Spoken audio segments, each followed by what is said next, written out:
Welcome back, everybody, to This Week in Bullshit. I am your host, Proper Jeremy, and I have a name change due in just a few days, so look out for that. And with us today, we have some very special guests. First up, we have the king of the aviators, Mr. John Matrixx himself, and was also featured in one of my videos that somehow got over 2,000 views, but we'll see after this weekend if his theory was originally correct. Mr. John Matrixx, what is up, man? Nice to finally have you on the channel. What's going on, Proper? It's good to be here. Yeah, absolutely. Yeah, and Fatal J, he just passed 600 subs not too long ago. Congratulations, man. Thank you, sir. Nice to see you here. What's up? How you doing? Oh, man, I'm doing good. I just slayed a dragon today with the sword Excalibur, and I'm just feeling triumphant right now.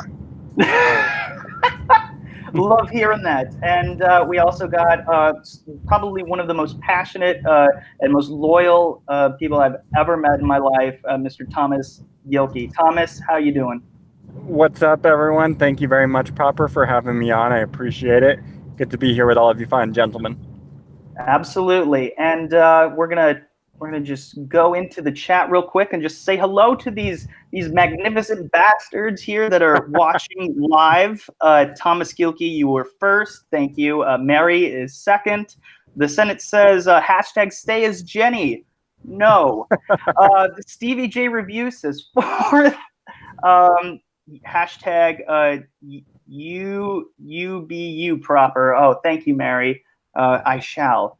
Mara Jade is here. What's up, Mara? I'll miss Jenny. Yes. Yeah. Sorry. Rookie Critic is here. Rookie passed 1,000 not too long ago on an epic High Council. Go ahead and go check out the Rookie Critic if you haven't already. I'm going to be in his next skit. I'm going to be filming that pretty soon. Road Rants is here. What's up, Road Rants? He says, looky here, Matrixx, Fatal J, hashtag Texas dudes. You are both from Texas. I actually didn't realize that. Yes, sir. Houston in the house. All right. All right. Hence your jersey. Oh, yeah. And John Matrixx says he's here. What is up? And Moira is here. She says hello. And Rookie says Proper Jeremy is the evolved form of Jenny. Yes, I think it might be we might be going the other way around. There's this evolution picture with all the cavemen, and then the one at the end is just turn around saying like, "Turn back, guys." I like that. I like that. That's a funny one. But I'm gonna get real serious until we get into the show. Before, so for those of you who don't know, Anna, that Star Wars girl, her sister's been missing for a few days now. Her Twitter handle is that Star Wars girl 77. No, it's just that Star Wars girl, but with no I. The handle is 77. Yes, the handle is 77. And then her recent tweet, just for those of you who aren't aware, her sister was missing a few days ago, but they have an update that says, we might have a lead on my sister. I posted the info in a Facebook group for Stockton. That's Stockton, California. Someone said they saw her yesterday in a shopping area, in a shopping center. I'm going to call the stores there. My cousin is in Stockton now, driving around looking for her. If anybody has any information on Anna's sister, just go tweet at her, contact someone, contact authorities. We think she's in danger. And I'm gonna real quick show, I'm gonna show a picture of her real quick. All right, there we go. And some notifications. This is her right here. If you see this woman anywhere, please let someone know. Again, this is in Stockton, California, and her name is Ellen, and she is 22 years old. Last seen leaving her friend's apartment. Okay. Yep. So anybody with any information, please let someone know. Anyways, let's get into the first topic here. We have a Lexi Rabe, and for those of you who don't know, Lexi played Tony Stark's daughter in Avengers Endgame. And recently, I've seen headlines a couple days ago. She said, it says 7-year-old Avengers actress says, please don't bully me. And it goes, this article, which is from the BBC News, goes into detail of a video posted on her Instagram account, which is run by her parents. She says that she can act silly and messed up in public sometimes. I mean, and she also says that she's just 7 years old, and it might be a little confusing at first, but there is a story that goes along with that. If I can find that, it details, basically it details this person that was in a mall, and somebody said, I'm gonna pull up the Instagram post. It says, like, I hate when we even have to post this, but yet again, Lexi is getting bullied. And this kind of thing makes it where celebrities never want to leave the house, never want to meet people. Please keep your opinions to yourself so Lexi can grow up in the free world. She's a normal human being and she's a child. We give her a talking and we give her timeouts, but we don't do that in public. Sometimes we're rushing from place to place, stressed like everyone else to get to set on time or work or whatever, and we seem a little grumpy. I'm sorry if you see us this way, but that's life. If you ask us for an autograph, we almost always say yes. If we happen to be having a bad day that might put us right on the right, we are not perfect. I'm just saying it verbatim. These perfect children are not being given the freedoms and the rights that they should. If your child is so scared to be by themselves in public and mess up a little, then you're over-parenting. We give our children plenty of rules and boundaries, but then this is very long, so I'm just going to cut it short. Basically, a few people at the mall were just being ungrateful and leaving negative posts saying, how could you be so rude? You should, really, like somebody said, oh, what was it? Because it's not telling me exactly what it was. They changed the article, but what happened was just a bunch of people were just, I guess, harassing her because she was getting mobbed or something, and so that's basically the premise. But what my main question is for this is, because this is a broader concern that I have about child actors who are growing up now as opposed to 30 years ago. How do you think what is your take on social media and how it affects the lives of child stars who are already under a microscope now today versus how they were in the 80s? For example, or in previous generations, and we'll start with Jay. The thing about social media, it's like the best thing in the world, and at the same time, it's the worst thing in the world because it can get your self-esteem soaring so high, and within that next day, it can make your self-esteem go so low. And it's really sad to see grown people harassing this little girl. I didn't even know this was going on, my friend. Yeah, it's crazy.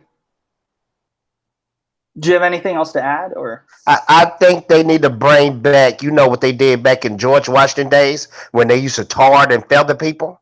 They should tar and feather these grown-up people behind these computers. Feather them? Or is that like tickle them with a little feather, or when they throw that hot tar on them? Oh and then my gosh! I mean, come on, man. That's a little girl, man. You ruining a child's self-esteem. Really think about that as a grown person. Ruining a child's self-esteem. What does that say about you? Exactly. But I guess what I'm trying to get at is just how much different would this have been back like 30 years ago? Child stars didn't have this. They weren't under this much scrutiny, as I recall. When I think of child stars, I think of somebody like Drew Barrymore. And Drew Barrymore is a little girl. She was going through drugs and stuff and going through pressure. So just imagine with social media and internet in the midst, how that is intensified. Indeed, and that's sort of what I am just curious about as well. John? Yeah, maybe I can speak to that. I'm probably a little older than you guys. Growing up in the 80s, little kid actors. You know, you saw like the kids from the Goonies, Corey Feldman, guys like that. Thank God there wasn't social media back then, because I can only imagine how bad it would be today. We saw what happened to Jake Lloyd. Jake Lloyd's life is pretty much completely ruined because of the Phantom Menace. You know, he got bullied at school, and now his life is just a complete train wreck. Kids would bully him at school and make lightsaber sounds in front of him. It's just bad. I mean, it just shouldn't happen. I mean, it's not just kids now, because social media now, you have adults doing this, which makes it 10 times worse. You know, I grew up watching Silver Spoons with what's his name, Ricky Schroeder. There was also what's that other TV show? Gary Coleman as a child actor. Different Strokes. Different Strokes, yeah. Mm-hmm. If they were bit time stars back then as kids. I don't think you really have bit time child stars today the way you had back then. Mm-hmm. It could have got really, really bad. I mean, that's just no excuse, you know, for going after a 7-year-old kid. Yeah, like these self-entitled parents who are like, they feel like they are entitled to your attention, to your best behavior, to get something from you, whether it be a photograph or an autograph, whatever it might be, a selfie, I don't know. But it's just the fact that they feel like they have the right to you because they consume your products, that, you know, they demand your time. It's just kind of, it's really bizarre when it's an adult, but when it's a child, it's borderline predatory, in my opinion. But right. Yeah, it's just, there's some lines that you should not cross. And when it comes to especially a 7-year-old, I mean, you know, the Stranger Things kids, you know, even though they're, you know, I guess older child stars, like they still don't deserve the kind of harassment that you would give to, you know, adults. I mean, certainly criticism, that's fine, but not, you know, that kind of shit that poor Lexi has to deal with. Thomas? But you know, Jay, you go ahead real quick, and then I'd like Thomas to give his thoughts. I just want to be real quick with it. John made a good point about Jake Lloyd that played Anakin. Because I would say the same thing happened with Hayden that played Anakin also, because I think that guy retired from movies. Well, he did some other stuff to kind of break through just from being Anakin, but then he kind of went away from Hollywood. But he was already in his 20s. I mean, he's like 38 now. Yeah, but I can remember, it seemed like he was the early trash. 20s, right? When he got the role, or was he a teenager? He was born in 81, I believe. Oh, shit. That movie was shot in 2000, I think. So he was like 18, 19 years old. But I can remember in episode 2, he was getting trashed for playing that role. So that could have been an effect on him too. Yeah, just imagine if he was like 10 years younger, you know? Yeah. Yeah, and he also had another movie to go. So yeah, he's just like, hey, I got 2 movies. Like with Jake Lloyd, not only did he not have another movie to go to, he also was 10 years younger. And yeah, it's just, I mean, I understand kids are kids, you know, with the lightsabers. Like, you know, I would do that too. Just be like, hey, but it would totally get old after a while. Yeah, really. But, you know, name calling and everything is just not necessary. Yeah. Thomas, I'd like to get your thoughts on this. So, refresh me again what we're talking about. I'm sorry. We're talking about how Lexi Rabe was, I hope I'm pronouncing her name correctly. Lexi was, you know, the 7-year-old who was in Avengers Endgame, played Tony Stark's daughter, was, you know, just her and her family just getting harassed sometimes in public when they're not in a great mood, and somebody, you know, demands a picture or an autograph, and, you know, just like, oh, you're so rude, you should train your, that's something that I heard that somebody said, you should train your daughter to act professionally. I'm like, what? Train? Like she's a puppy or something? Like, that's ridiculous. You know, it's a little too much. But yeah, that's But the main question that that came up was that I thought of was how does this heighten the experience of being a child star versus like today with social media versus 20, 30 years ago? So, okay, so awesome. So I think back then, and I'm like 30, so I think back then you really didn't have as much social media. Like Facebook was not really taking off back then, like when I was like 2 or 3. Instagram wasn't really a thing. So what I think is it ruins a childhood's act. It ruins a childhood's. It ruins a child's career. You guys are speaking about Jake Lloyd and Hayden Christensen. That ruined their lives. Even though after Star Wars and before, Hayden Christensen was in a few movies. I believe he was in Jumper with the great Samuel L. Jackson, and a few other movies with that was Bruce a good Willis and one. What was that? I was saying that was a good movie, Jumper. Agreed.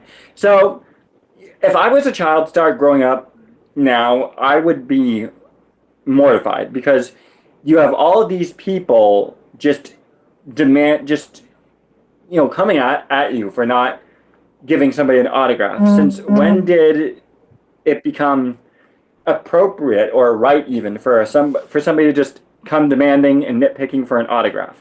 Like, if somebody can't give an autograph, that's fine, because just accept it and move on. Because us regular people that aren't like famous celebrities need to understand that these kids are living already tougher lives right now because they have to deal with all the press, and I'm pretty sure dealing with press in general is just a pain in the butt, and it just makes it tough. So I think just the fact that I wouldn't want to be growing up in this day and age being a child star, because it would disappoint. It would hurt my ego and whatnot a little bit too much. But I do like how her parents, Lexi's parents, are the ones who are managing the Instagram account and the social media. So that way, maybe she doesn't have to take the full brunt of it. Yeah. If that, was that it? Yeah, if that made any sense. Oh, okay. No, that made sense. I just but yeah, I agree that it at least she's not reading all the comments. It's her parents instead.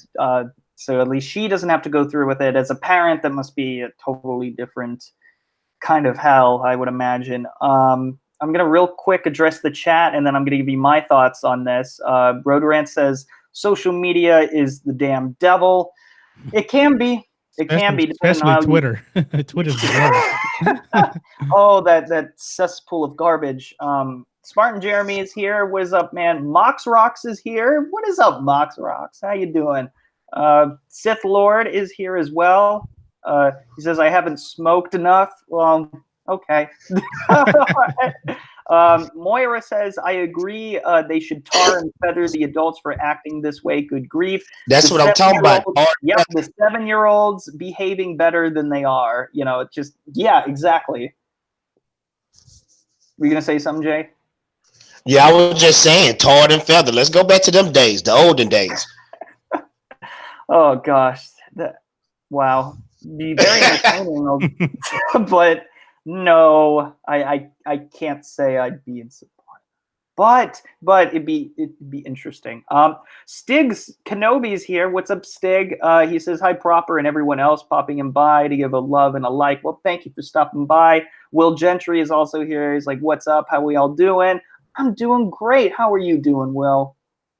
Joshua Stark says, Jeremy-san, I've come for your soul. I've brought the Reaper. Reaper, say hi. And then Mickey says, hi, pal. Huh? All right. Hopefully that was a good Mickey impression. Sith Lord says, had EMS called on me a couple of times this week because my diabetes. But okay. I guess this is I don't know what that's about.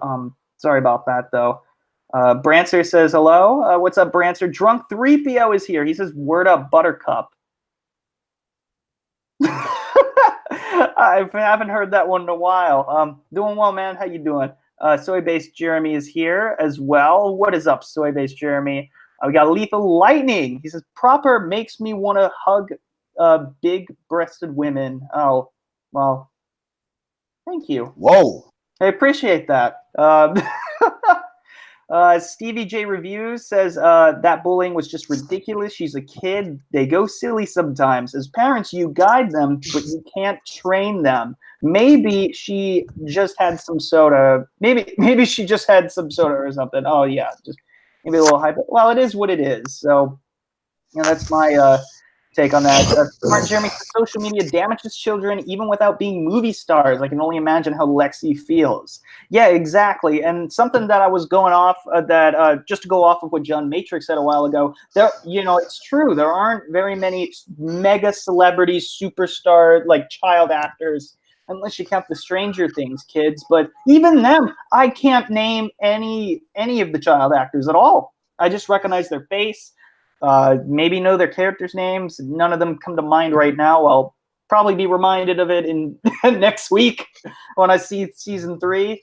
But yeah, I mean, there just aren't that many big mega celebrity child stars like Corey Feldman or Corey Haim or anything like that. Anyone like that. Man, it's sad what happened to them dudes, man.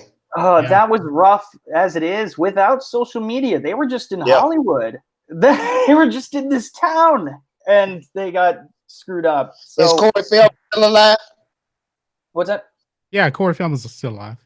Oh, okay. No, Corey Feldman is alive. Corey Haim is the one who passed away about 10 years ago. I always get them confused because they Corys. Yeah, but I can tell you what I think would happen. If you look at what they were making in the 80s, they made a lot of stuff geared around child stars. Today, we're like in a bit time comic book movie industry, and they're centered around mainly adults, but it's kind of geared towards teenagers. Like Captain America, you can't make him a 7-year-old kid or anything like that. I mean, think of the 80s had the 80s had E.T., the Goonies. What else? What else was there? I can't think of. Home Alone. Home Alone. That's another one. That was the 90s, but still. Macaulay Culkin. Yeah, He got messed up. Oh, for a while, I think he's doing all right now. Yeah, I saw him. He on the YouTube channel all the time. Y'all ever watched the Angry Video Game Nerd? Oh, all the time. Yeah. Wasn't he on a couple of times? Yeah, he was on there. I don't know how he pulled that off, but that was pretty great, man. Pretty amazing. Yeah, I mean, all you got to do is reach out to him. It's actually a lot easier. You have to go through agents and everything, which kind of sucks, but that's okay. It's all good. But something that they said that John Matrixx said was that since there aren't that many bigger celebrities, like if there were mega celebrities now, I think that would make it a lot worse for them. But because there are so many stars, most of them we can't even keep up with. Yeah, I think that kind of evens it out a bit, but it doesn't matter because everything is still exposed. Like your entire life is under scrutiny, even your private life. You don't know who to trust. Somebody could just be like a fame leecher and they pretend to be your friend just to give out information to people just because they can get a quick buck out of it. There's nobody to trust anymore. And like even fans who say that they are, fans who might, pull a Me Too on you for some reason, that might be something that would concern some celebrities. It certainly has Henry Cavill very nervous. But yeah, those are just the kind of things that, kind of bother me. But at the same time, it's not something that I have to deal with. I don't have a kid around here. I don't have to, deal with that. I luckily grew up, not having to deal with too much of that. It was the beginning of social media, but, as a young kid, certainly not. But that being said, I'd like to, before I move on, Joe K470. What's up, Joe? I believe you're new to the channel. I haven't seen you around before, but welcome, as well as Edward Marlus. What's up, Ed? And Joe says, is Corey Feldman ever going to say who abused him? Corey always says he knows big names in Hollywood that did a lot of horrible stuff. You know what? I have no idea. I don't know if there's some I sort know of who it was. thing. You know who I it was? know it's a video on YouTube where they kind of like put the clues together, and it fit one person in Hollywood, and this person that he worked with in Hollywood, he have a few movies with him. Do y'all want me to reveal it or keep it to myself? I don't know if now is the place for it, but Okay, I'm gonna keep it to myself. Probably after the stream. But yeah, thanks though. I mean, is it? Well, you know what? What the hell? Who was it? Yeah, but he did say that it was the same guy abused him and Corey Haim. Y'all want me to say Okay. it? Do y'all want me to say it or keep it? Just go ahead and say it. I don't care. Go ahead. He said the video show it was Charlie Sheen. What? Yeah. I thought they said some Hollywood executive. Not a Hollywood actor. I'm telling y'all, I might have to give y'all the link later on, but I'm telling you, it lined up with Charlie Sheen, man. Charlie Sheen. See, we don't know these actors, man. See, we don't know what people goes in on. the chat are saying Charlie Sheen. See, Fatal J is right. Oh, that's true. Because they were in that movie, Lucas. Yep. Lucas was starred Corey Haim and Charlie Sheen was in it. Yeah. Corey Feldman wasn't in that movie, I think. No, he wasn't. He wasn't in that movie. Wow, that's a shocker if that's true. Yeah, I'm telling you, man. I didn't know that. On YouTube, yeah, they can crack the code, man. I'm telling you. But Charlie Sheen, he was into some weird stuff, though, man. Like, yeah, you know that's how he got HIV because he was doing some real crazy stuff, some wild stuff. His lifestyle caught up with him, man. But I didn't know he was like into little boys. I haven't heard Yeah, that. that's different. I wouldn't put it past anybody in Hollywood, man. There's some crazy, freaky stuff going on in Hollywood. Yeah, wow, that's just crazy. That's just yeah, especially if that's true. But anyways, I'm gonna move on from this. Yeah, and we're gonna go to the next topic, which is kind of in the lighter side of news. It's something that comes from Bounding into Comics. I think most of you have heard of it by now. The Last Jedi director Rian Johnson endorses toxic Star Wars fan Ethan Van Sciver response. Ooh, this is interesting. And they yes, so who here? First off, who here has not heard of the whole Rian Johnson, Ethan Van Sciver thing on Twitter? Just kind of give a recap because I know they've been going back and forth for a while now. So just want to make sure we're talking about the same thing. Right. Okay. So this guy, MZS, I don't know who that was, but that's their Twitter handle. We're talking about, Ethan Van Sciver was interacting with this person, kept retweeting what they were saying. Talking about percentage drops of The Last Jedi and whatever. And then he eventually said, go back to Rian Johnson and report that you just got bitch smacked by a bunch of YouTubers. Basically, he won an argument because he resorted to personal insults. So, yeah. And then Rian Johnson said, Ethan, I can't hear you. Did you say something? So he's just mocking him, saying that he had him muted. So he just acknowledged his presence and whatever, and it was just, honestly, it was just a fun little thing. But anyways, this kind of leads me to an overall point, because with this Ethan Van Sciver and Rian Johnson thing, what does this tell you about the interaction between, bigger YouTubers who are able to have their voice heard by a lot of people and the effects that it might have on potentially on future movies and releases, and I guess the barrier that's been it seems like there's been a barrier that's been broken down with Twitter. So how do you think that there is a potential that that these franchises might be affected by, do you think our voice is being heard And if so, like why or why not, and how effective do you think it will be in the future? And this time we'll start with Thomas. Oh, perfect. I was actually about to ask if I could speak firstly. Well, I So, read your mind, so here you go. The floor is oh yours. my God, guys, you heard it. Proper is proper. Apart from being one of the greatest YouTubers in the history of YouTube, he is an official mind reader, guys. Hashtag mind read proper mind reader, whatever. So, regarding to your question of do I think that we're being heard? I think absolutely. We're being heard 100%. I think, and I allude to back when you had that little Twitter exchange with a certain Disney shill, John Campea, proper. Mhm. I think we're being heard. I think because we have such beautiful, good voices in the fandom menace who are willing to speak out against what we think is wrong with Star Wars, which is their BS politics into our movies and whatnot.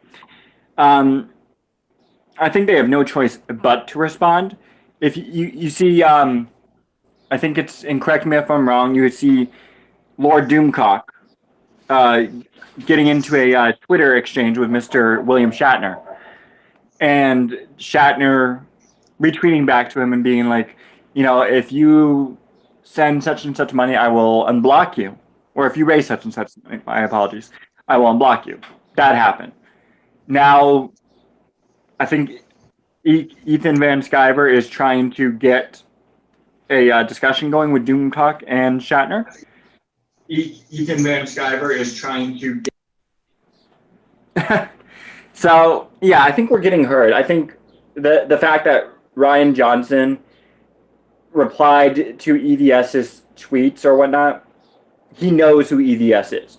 He knows who D-Day Cobra is. He knows who world-class bullshitters is.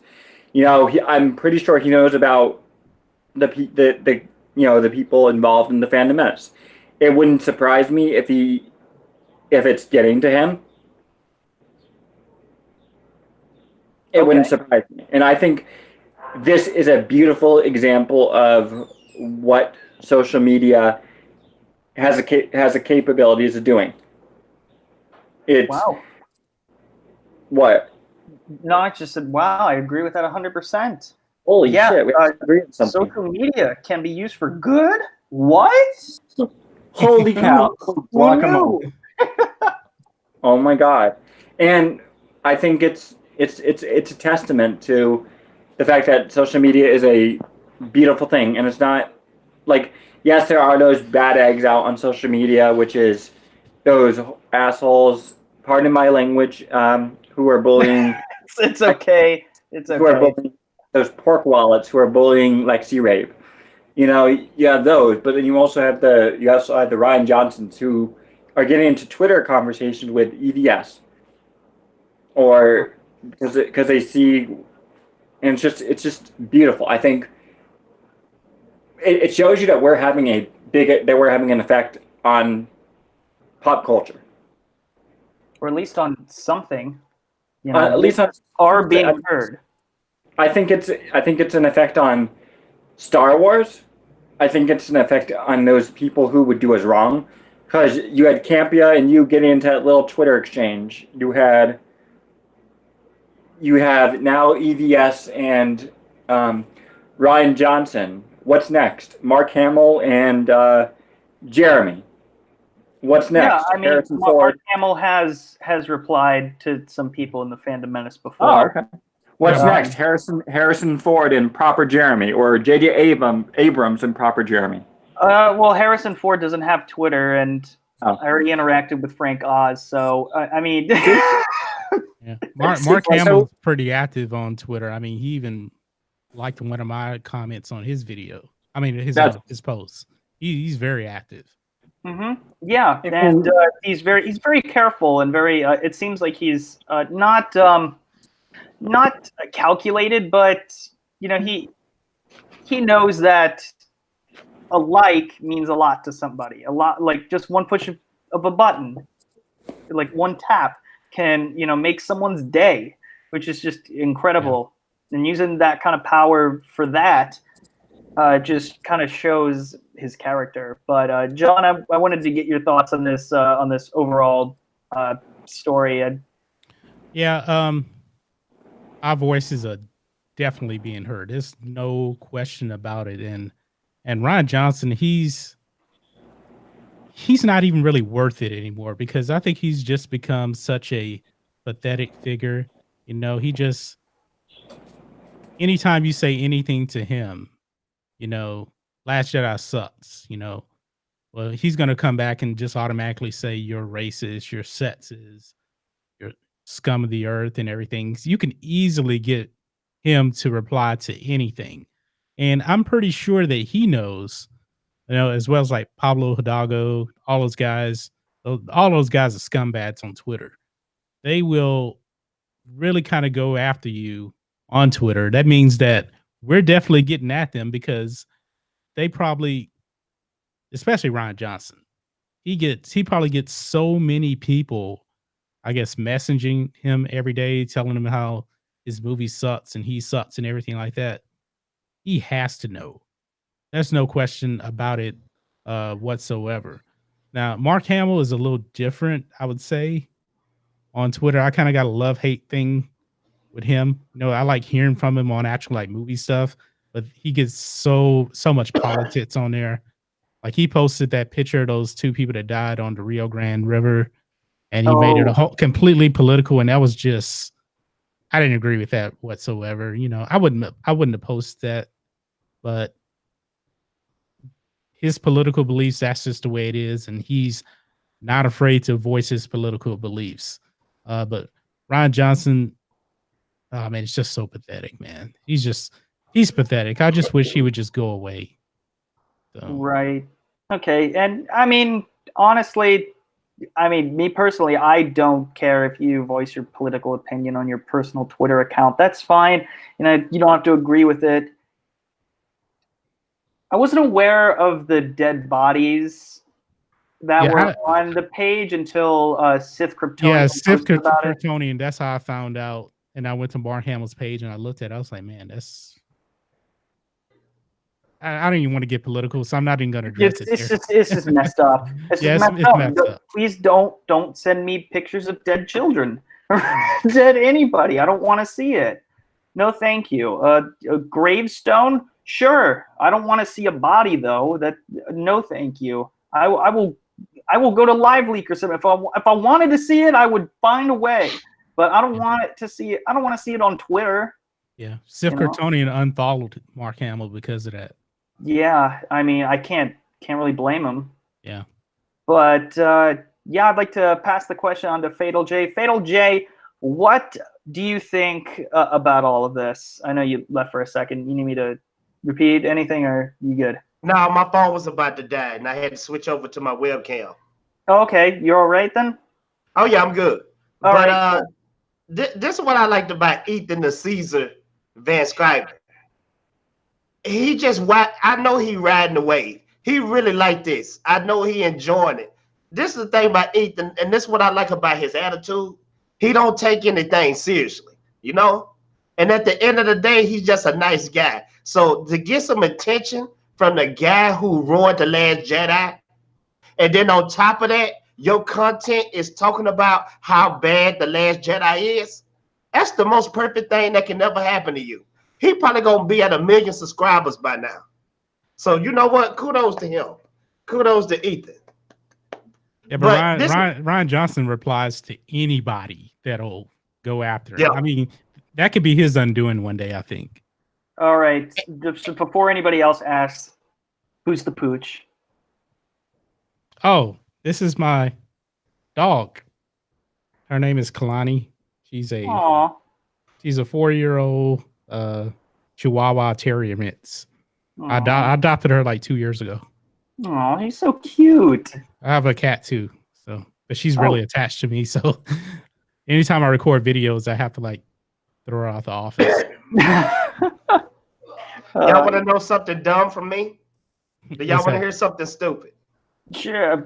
Yeah, why not? I always thought, and this is from me watching too much Tom and Jerry, I never thought cats and dogs could coexist. Oh, trust me. My cat and dog, they don't. It's Oh, tough. okay. It's tough. Okay. I was gonna say like a cat and the mouse can't coexist. Yeah. Clearly, you know, but if you just had Jerry in like a little crate or something up in your kid's room, it would have been totally fine. It would have saved Tom a lot of pain and suffering, but you know, we wouldn't have gotten all the entertainment. So thank you to whoever was responsible for setting Jerry free. But an overarching point, Jay, what I wanted to ask the panel was, how do you think this will affect? Like, how much of an impact do you think we're having? I know our voices are, you know, being heard, but how much of an impact? To what degree is it at? And do you think it'll get bigger? Do you think there's going to be just a better, more healthy interaction with filmmakers and the audience? Where do you see this going? No. I'm gonna tell you something about YouTube, and this is why YouTube is doing a lot of cracking down on channels. A lot of these channels is competition for these big television companies, and they're afraid of them. And they want to use all these excuses of rules and all this stuff. No, it's not that. It's these big YouTube channels actually have stuff to say and actually have better content than these big companies. And so the big companies and all these actors, they're afraid of these channels. You wouldn't think they would be, but they are. And we getting a lot of people attention, a lot of celebrities, a lot of blogs, a lot of big TV companies. We getting their attention, and that's a good thing. And it's a curse too. I think it's a blessing and a curse. All right. Yes. So what do you think are the blessings? What are the curses? What are the ups and downs of it? Just you think the blessing is you can express yourself creative wise. And I know I sound like a teacher, a third grade teacher, but it's true. You can express yourself and put out any type of content you want, you know, and the bonus to it is that people are receiving it and subscribing to you and enjoying it. But the curse is, if you look like competition to these people, they'll delete everything you worked hard for. They'll take away your channel. All the years that you put into YouTube, they can delete it in an instant. Yep, Philip DeFranco could be gone in an instant. He could lose his entire livelihood, really. But luckily, he's had enough time on YouTube like Steven Crowder has. Well, different degree, different kind of channel entirely, but both news-oriented, and both have outlets outside of their YouTube channel, different websites, merch, and Steven Crowder has a mug club. I think Philip DeFranco has like a Patreon or something like that. No, he has I don't know, the Beautiful Bastards something. I don't know what it is, but they both have websites where they generate revenue from different sources. And it's like what the old timers say. Never put your eggs in one basket. Yeah. You need to have a lot going on. I noticed the big YouTube guys like Geeks and Gamers, he got a website. So if anything happened to his channel, he got something he can fall back on. Oh, no question. I mean, the big channels, the big YouTube channels, YouTube probably accounts for about 10% of their total revenue. Yeah. Depending on who it is. Depending on who it is, yeah.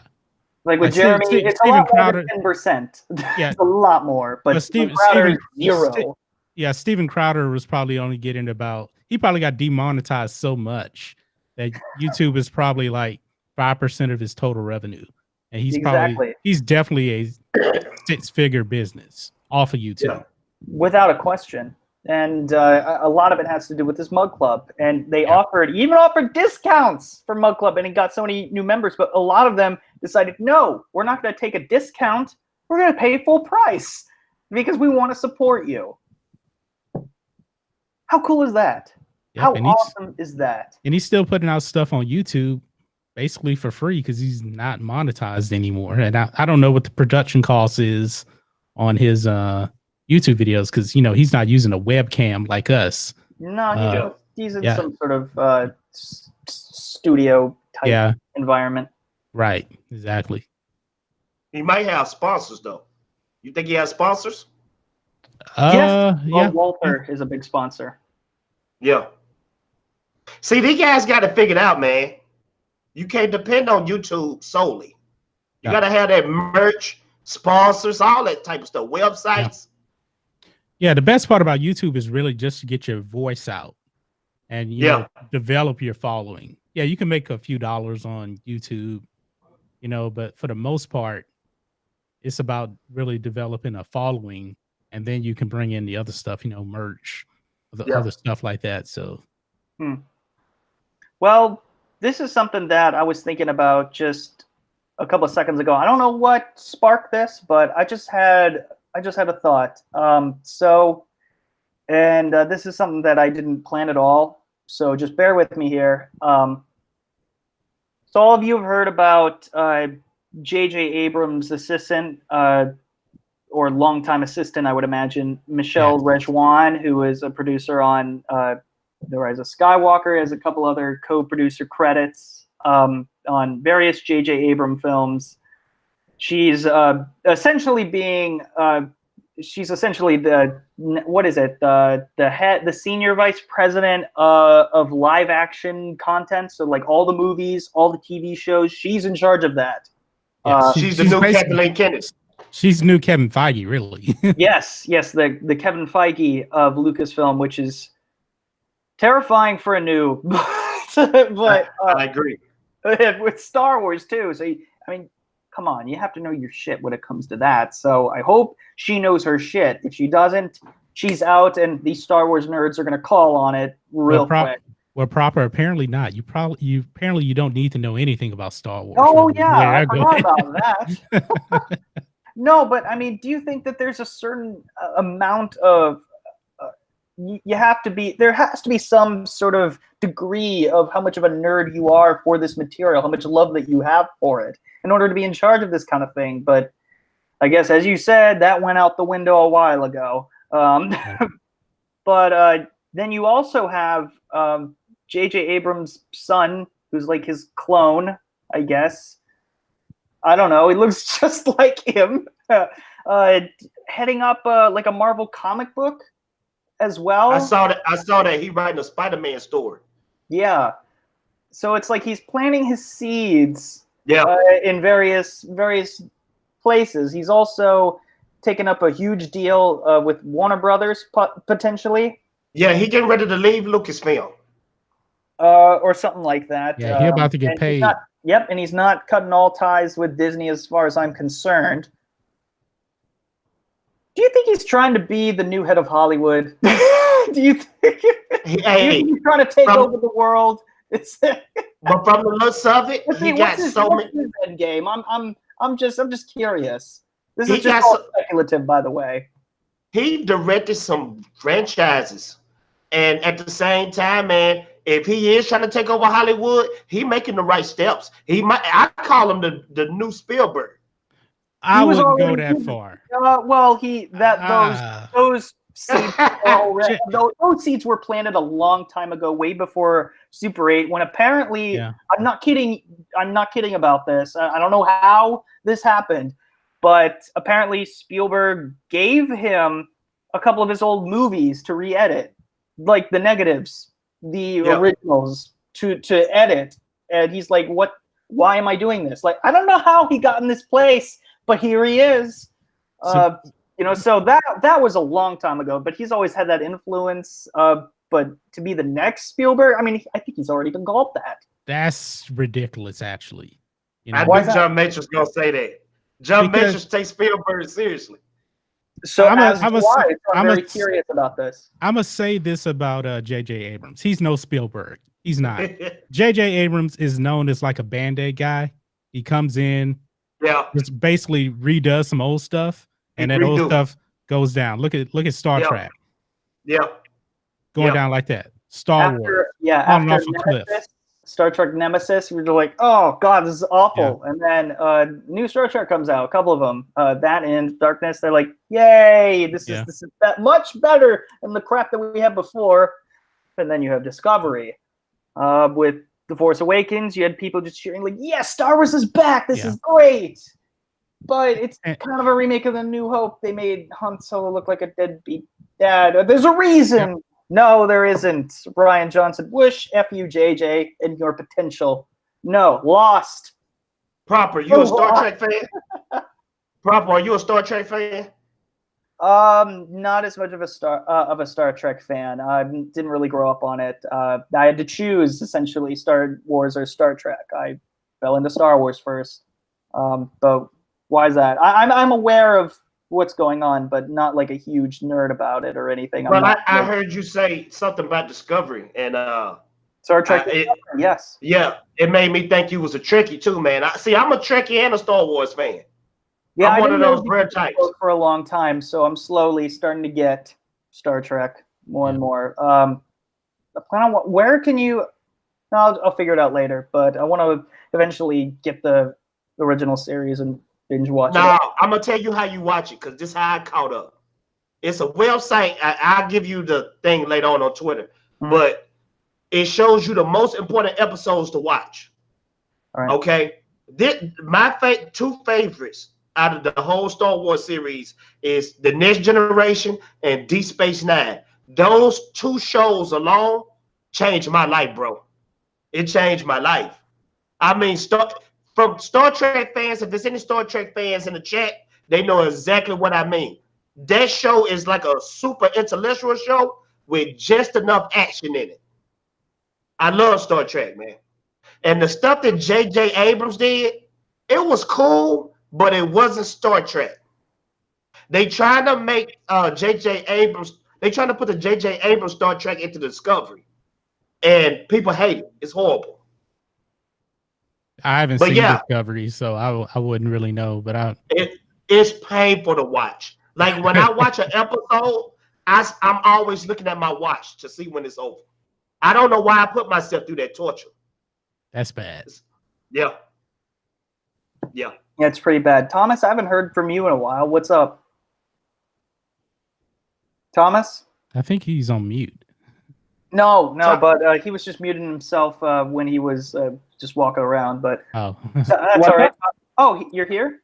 Yeah, no, I'm sorry. I'm with my friend, but I'm muting myself when I'm playing Uncharted while I'm busy.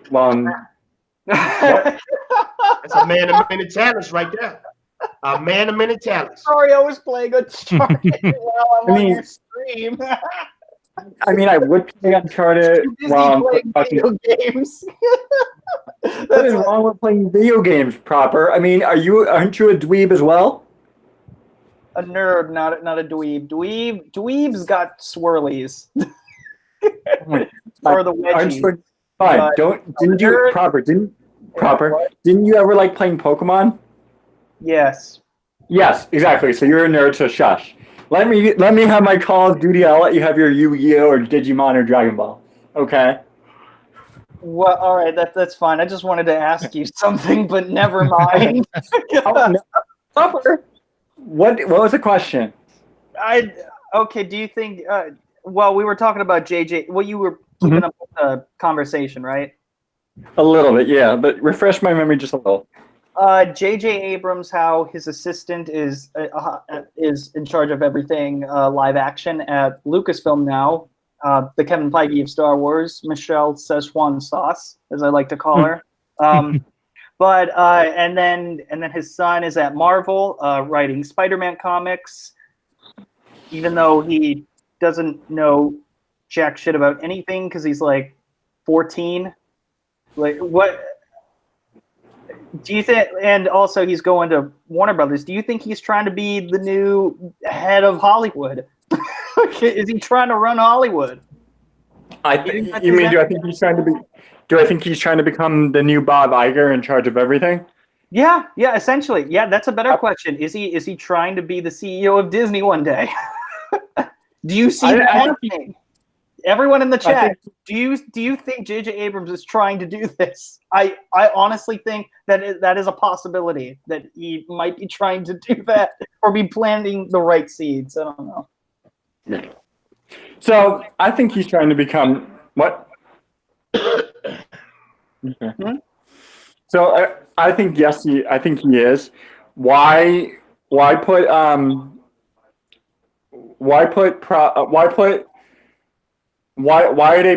they putting this assistant in charge of Star Wars when she also isn't she also the head of wasn't she working underneath Kathleen Kennedy? No, she was just strictly with J.J. Abrams. Yeah, Okay. she was a 'Cause I thought she was producer working on, under- Well, Kathleen Super Kennedy. 8, So, on, I think Cloverfield and a bunch of other films. Basically, his Okay. assistant and was, yeah. Yeah. But what about Kathleen Kennedy, So John? no, I don't. No, I was just saying that they didn't really work together, but Kathleen Kennedy said that she had been working with her since Yeah, The Force Awakens, but that doesn't really mean much. Oh, by the way, Okay. Josiah So- Rise is in the chat. What's up, Josiah? How you doing, man? It's good to see you. Right. Josiah. Josiah! I'm talking to him right now in the was chat. supposed to- Josiah was supposed to meet up with me in Michigan, and he's a bum for that. I like I'm kidding, Josiah. I like Josiah's channel. I like Josiah's channel. Yeah. I do Josiah's a So- cool guy. He But is go ahead, very- Thomas. So I think she is. Yeah, J.J. Abrams is totally starting to wanting to become the Bob Iger, wanting to become in charge of everything. What concerns me about this is one huge thing.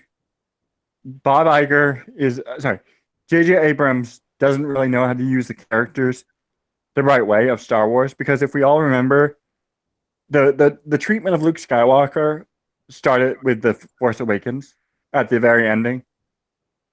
And, then he also killed off Han Solo and gave us that kind of dumb scene where he got killed off, which they could have done it much better, because you do have the creator of a lot of the greatest TV shows ever.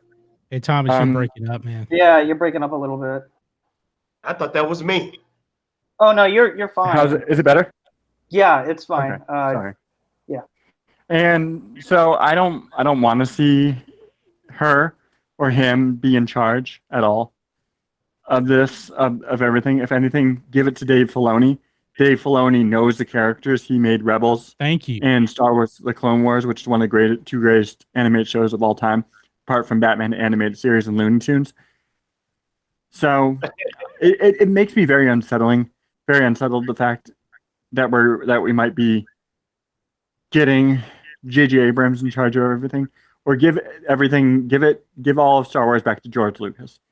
Keep it as far away from Abrams, Johnson, and Kathleen Kennedy, and J.J. Abrams' assistant as far as we possibly can, because they don't know the characters. They don't. All they care about is putting in politics. Because didn't we get a little bit of politics in The Force Awakens, or was that all in The Last Jedi?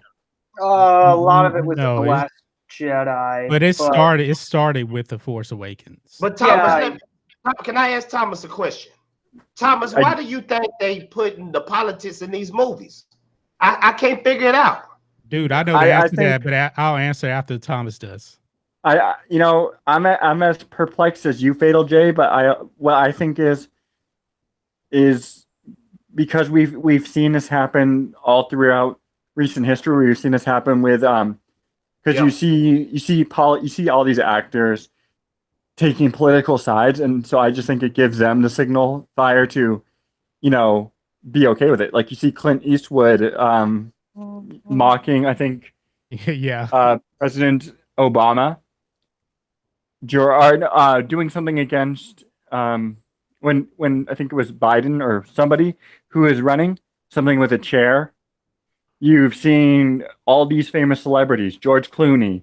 I love Tom Hanks. I think he's a great actor, but keep them the hell out of politics. Make the politics for the politicians like Bernie Sanders or Ted Cruz or whoever. Keep the actresses out of politics, because they don't know anything about politics. And if they're going to be in politics, it sends the wrong message. It sends the message of, if we're going to be involved if we're going to give our political beliefs, if we're going to use our platform to give our political beliefs, then let's just go ahead and put politics in our movies. And the Phantom Menace is about getting politics out of our entertainment. And so we have all these actors, and it's not just from the Democrat side. it's from both sides. The Democrats, the liberals, and the conservatives. Both sides are doing it. But the thing is, so much of Hollywood is liberal. At least they're the major voice. That's the thing.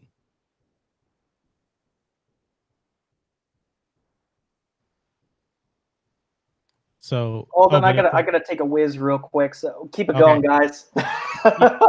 Yeah, but And if Jay, you haven't already, everyone in the chat, go ahead, smash that like button. And if you're new here, go ahead, hit that subscribe button and subscribe to every panelist, these lovely panelists that are on the dais right now. John Matrixx, Fatal J, Thomas Gilkey. Thank you all so much so far. This has been a great stream. I really appreciate it. And huge shout out to Mary Mayhem for making that very nice video earlier today. I think I jumped like 50 subs just from that. So nice.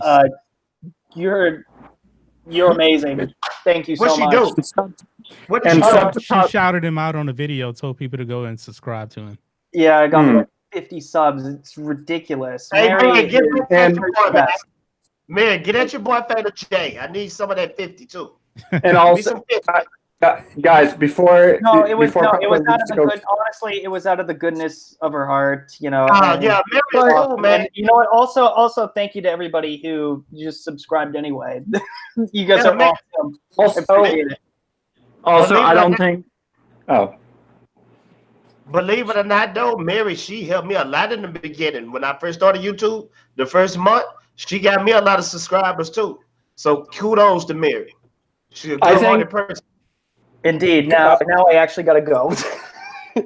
I think kudos to and even though Proper's using the bathroom, and even though he can't hear this, let's all remember to also go and sub to Proper if you guys haven't already, because if it weren't for Proper, none of us three would be here right here in the stream. I mean, I'm pretty sure Drunk or Fatal or John Matrixx would do a stream, but it wouldn't be a Proper stream. Yeah, you're right. Subscribe to my boy Proper. And I would agree with you 100%, Fatal, about Mary. Mary is marvelous, marvelous Mary.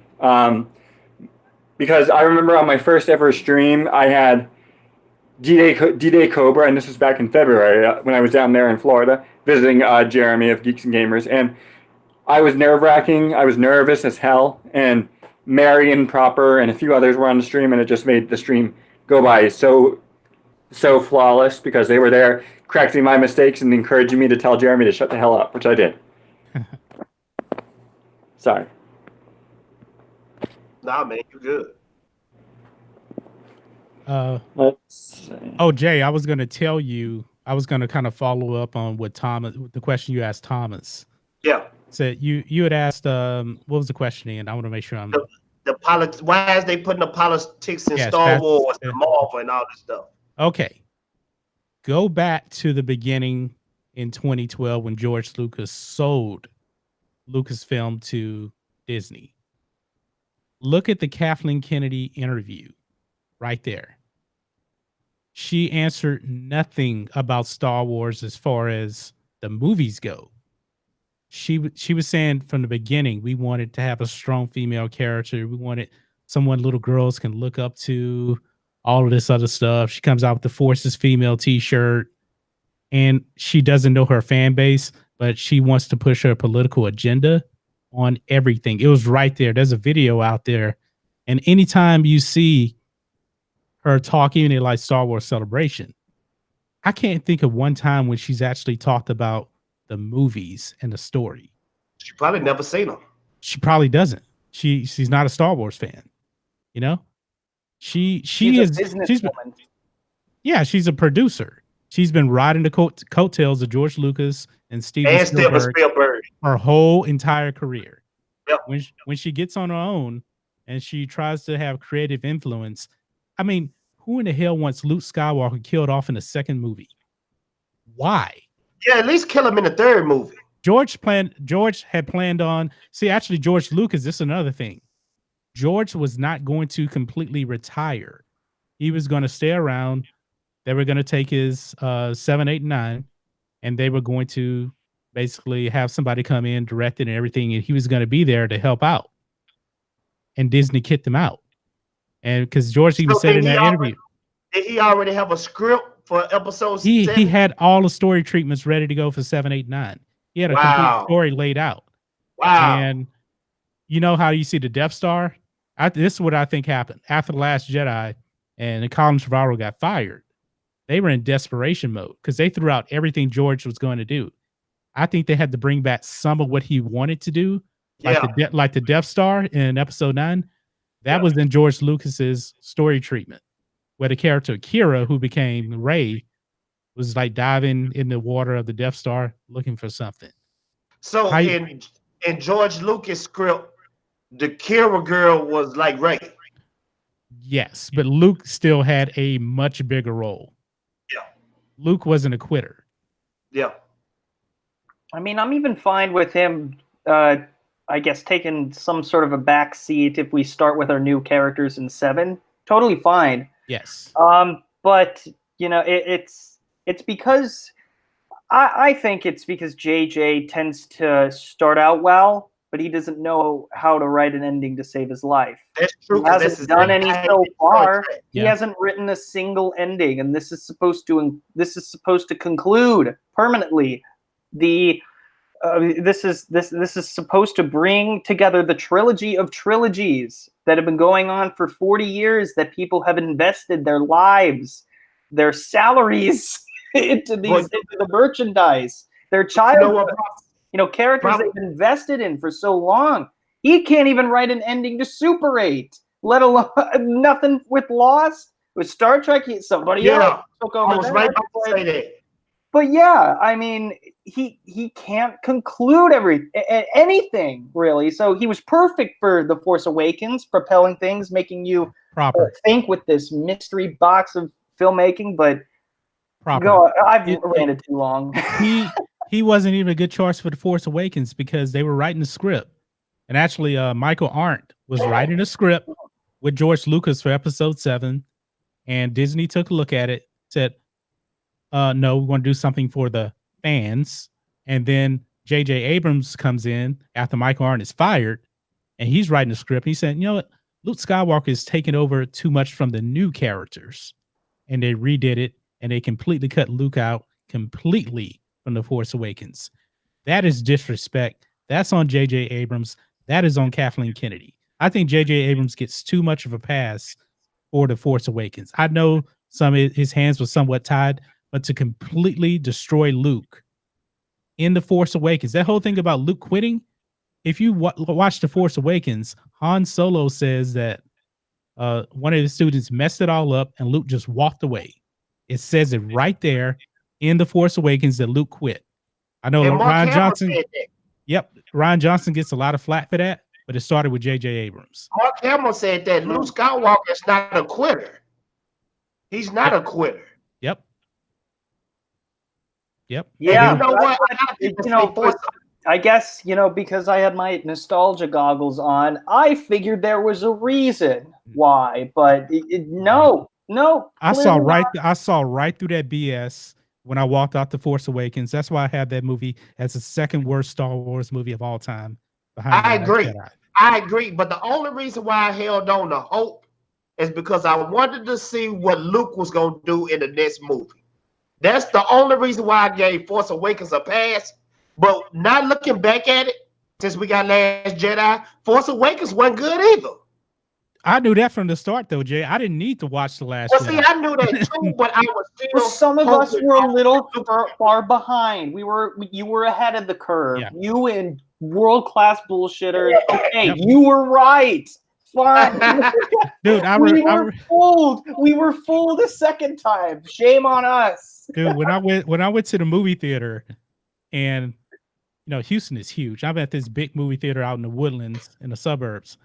I was out there like 3 hours before the movie started. And I get in there, I run into some friends from college. We go in, I'm watching it and everything, and I'm like just waiting and waiting and waiting. I saw Luke, movie ends, and I looked over to my friend. I said, I don't know about this. And I went back and I saw it the next day because I always have to watch it back to back. I even watched The Last Jedi twice just to make sure. I was like, man, this movie's not good. They completely destroyed the Force. That's just me.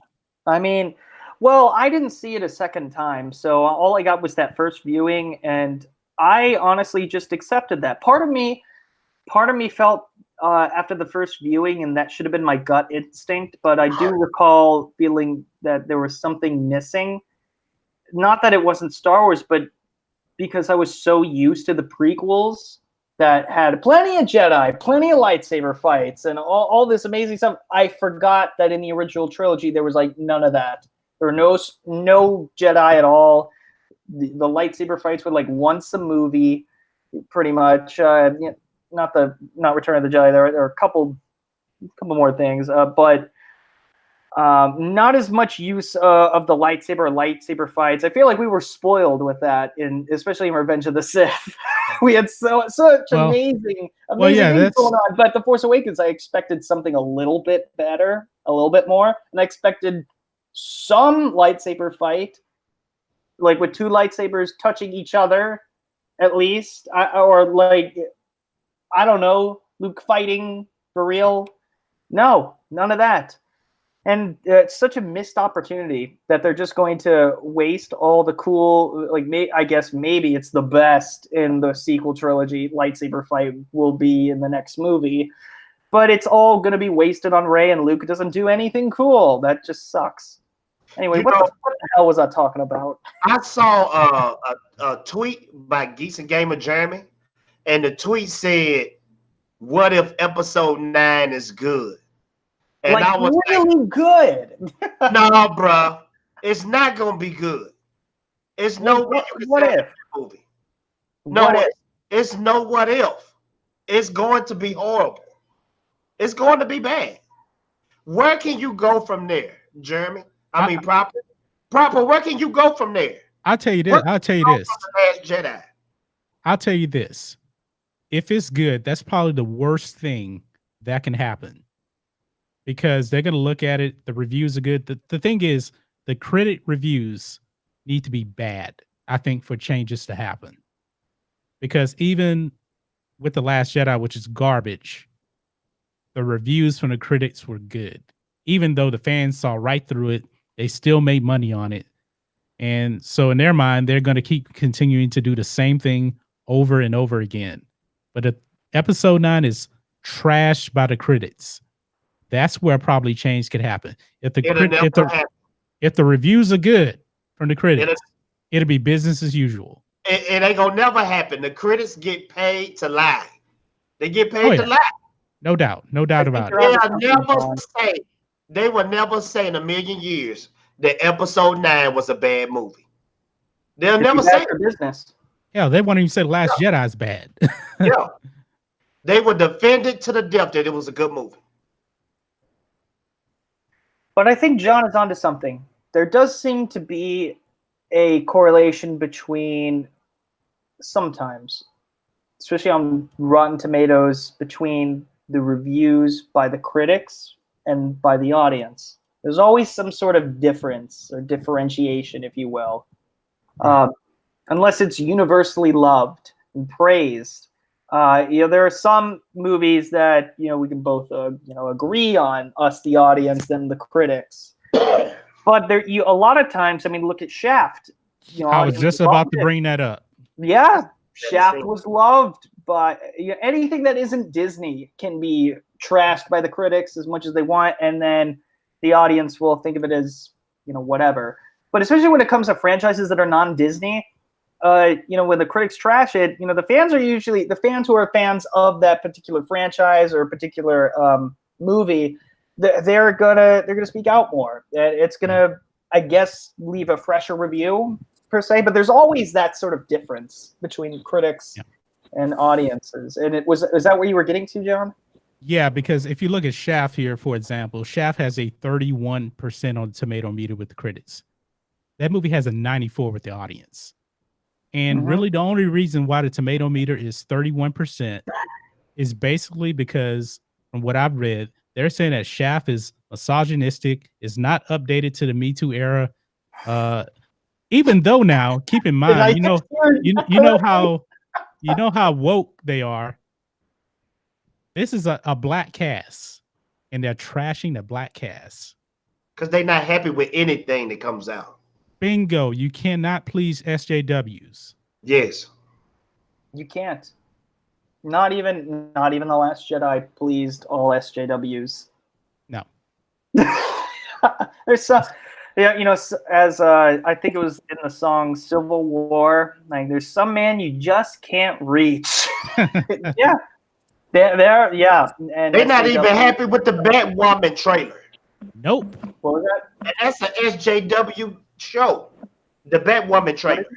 Yeah, Batwoman is Oh. complete SJW, and they're saying that Ruby Rose is not Jewish, so she And shouldn't they be say she's playing not the character. lesbian She's enough. Not gay lesbian enough. enough.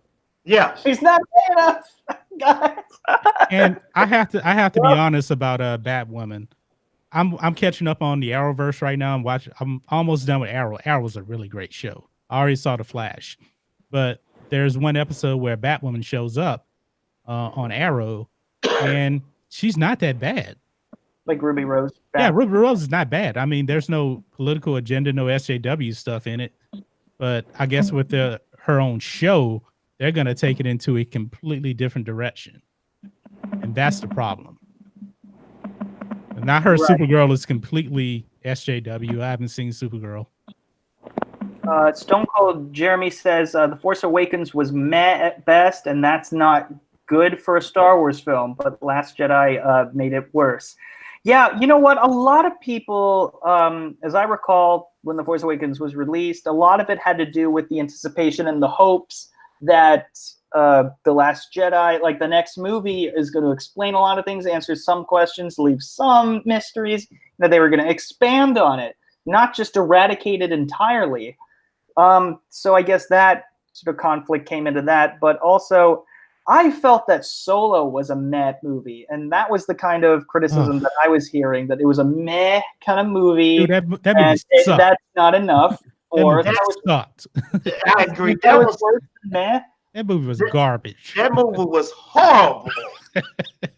You think it was worse than The Last Jedi? There was nothing No. stood out in that movie. Nothing. It's light years better than Last Jedi, but that movie still sucked. No, Bad. I would even take Last Jedi over Solo. Wow.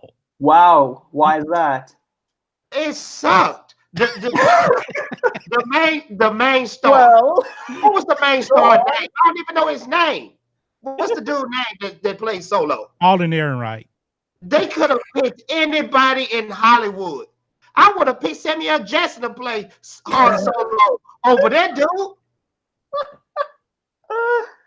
It was he doesn't even have the same hair. It's not straight. It's like wavy at the end. man, it's crazy, man. They didn't even get that right. You know, let me tell you this. Let me tell you this about that movie.